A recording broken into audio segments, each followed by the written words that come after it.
is the only place it can actually build them is on existing council estates. But ultimately, we've got to invest in that. We've also got to sort out the planning rules.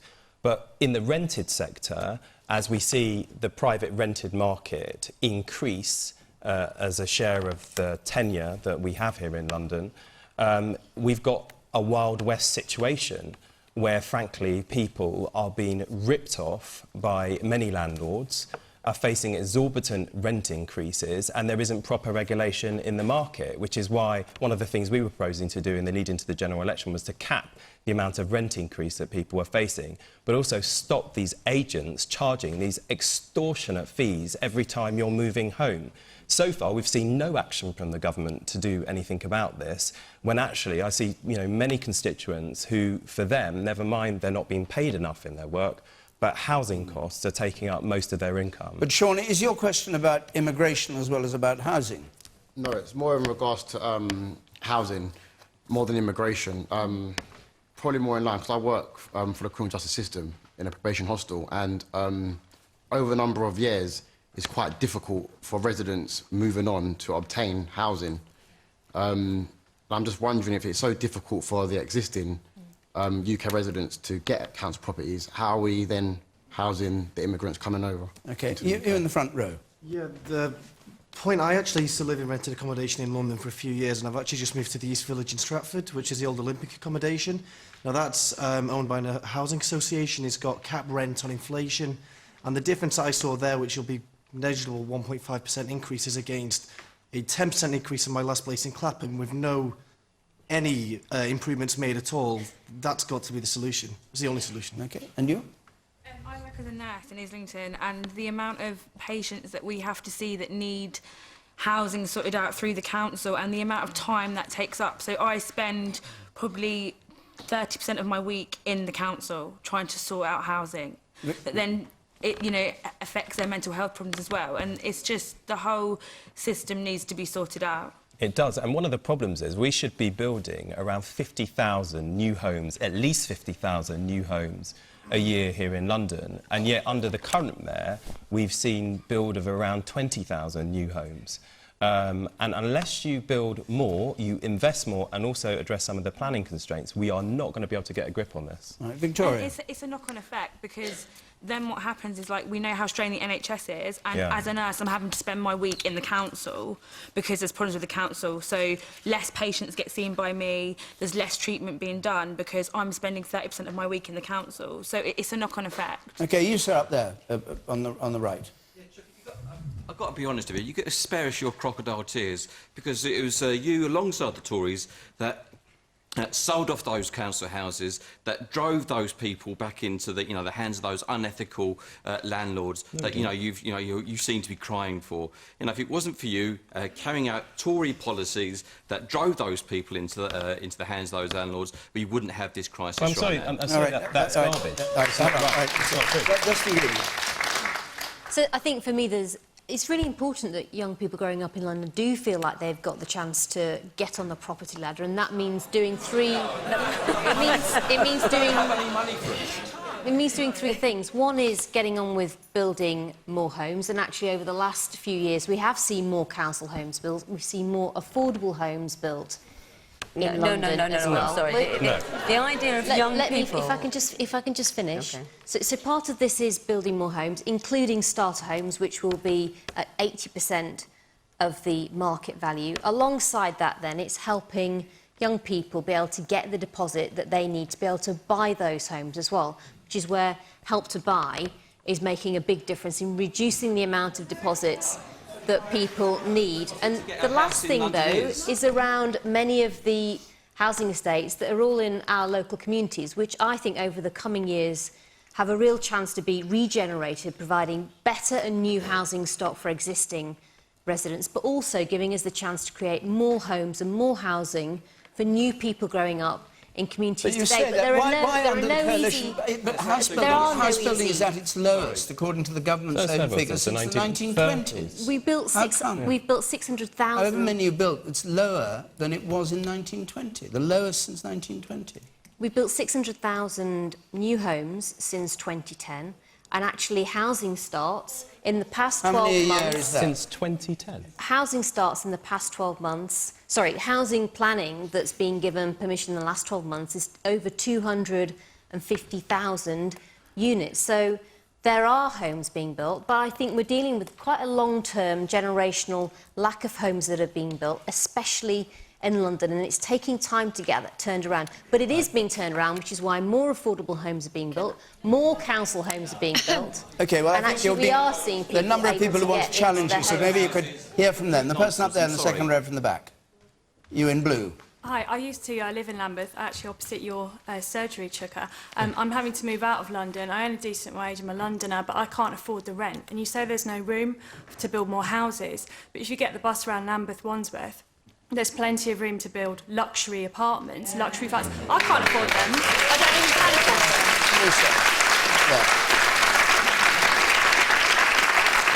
them. Yes. Yeah, you're saying, you're quoting figures, 50,000 targets, 20,000 houses being built, but like it was just said, what percentage of those houses are affordable? All these figures, 20,000, are they all affordable housing, or percentage of that is luxury housing? And the man next to you. Right. Chuka can talk about number of houses being built, but when Labour were in power, they only built 13,000 houses. There were more houses built in the last year when Margaret Thatcher was in power, council houses. That's right. That's right. I'm sorry, that is not a figure I recognise. Before the crash, we were building around... Before the crash, we were building around 240,000 new homes a year across the UK. Now, in terms of the council houses, to pick up on my former constituent, I'm sorry to be losing you. Yeah. we're sorry to have lost you. But of course, the problem is, going to your point about the space issue, it's space that Lambeth actually owns. If they were to go, they simply don't have the money, given the cuts they've sustained, 50% of their budget going to buy up all the private land that you're talking about. So that leaves them with their land to build on, and they don't have enough of it. Do you agree we should cap rents, though, like they do in Berlin? I'm very sympathetic to exercising that control, which is why, having a cap on the increase that people are subject to by their landlords every year was something that I was elected on. That was a manifesto that I was elected on. Are you in favour of controlled rents? I'm very sympathetic to it. Sympathetic doesn't mean anything to me. Yes. You are in favour? Yes, I am. You are in favour? You'd vote for it? I would vote for capping rent. Corbyn would be with you on that one? I think so. Yeah. Victoria? First of all, it needs to be said that the idea that any young person, really, unless they're the child of a Russian oligarch, could live in London anymore is preposterous. It's not... It is an absolute... here in Tottenham, which is, not central London, in fact, it's one of the poorest places in Europe, in Tottenham, a one-bedroom flat can cost you £400,000. It's a stupid amount of money. 80% of it is a stupid amount of money. No one can afford to live here, and of course they could build more houses. I don't know how many council houses were built in London in the last year, probably about 40. I mean, a ridiculous amount. There needs to be a proper revolution, and I know you would say it's easy for me to say because I'm not a politician, but I'm not, and it is, so I will. I think what has to happen is all of the young people and all of the workforce just have to leave London. They've got to just make themselves work somewhere else. The government has to find something to offer people outside London to regenerate other parts of the country, and they'll leave, and all these super wealthy people with their iceberg houses will be left with no nurses and no policemen and no firemen and no one to clean the houses and no one to deliver the mail to the houses, and London will settle again. The last thing I want to say, which is also very important, is be very careful, though, about talking about immigration. It's not about immigration. This isn't a population problem. It's only very recently that London has returned to the population level of 1945. It's not the number of people, it's the cost of the houses and the type that are being built. All right. You said in the front. I'll come to you then. Yes. I actually work in the London property market, and I've got 2 quick points to make. I mean, the Help to Buy scheme is a complete failure, as in order to qualify to buy one of these properties, you need to be on £70,000, £80,000, £90,000 at least. So that's one point. The second point, I've seen rents go up by at least 15 to 20% in the last 2 years, and wages are not coming up to that level. And that's simply a supply and demand issue. And you talk about building these houses, but where are they? Where are they being built? Jenny Jones.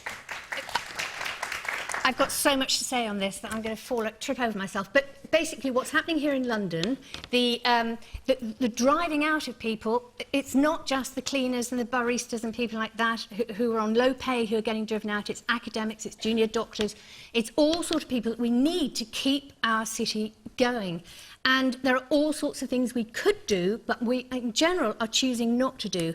I've been watching Boris Johnson for the past 7.5 years, fairly up close and personal, and he, when he came in, redefined affordable housing. It's all very well talking about building affordable housing. We all agree on that. But actually, affordable has to be affordable for everybody. It's not affordable if you earn £80,000 and you can't buy it if you earn any less. That's not affordable. He redefined affordable. We should think about rent caps, of course we should. We've tried things like landlord registers because, of course, a lot of people, you know, if you're in rented accommodation, you complain about your boiler, you get kicked out because it's such a bad market for people who are trying to rent. We should also be bringing empty properties back into use. There's something called the land value tax, which is too complicated to go into, but that basically penalises you for leaving a building empty for any length of time. There's also, for example, social housing. We should be building social housing. I grew up in a council house in Brighton just after the war. It was brilliant. My parents were on really low income, a hospital chef and a dinner lady.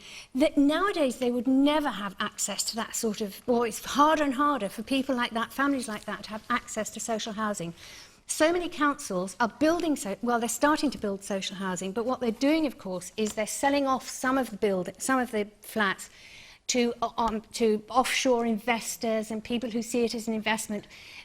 Housing is for people who live in the city. It is not something to make huge amounts of money out of. Thank you. Okay. Thank you. Peter Hitchens.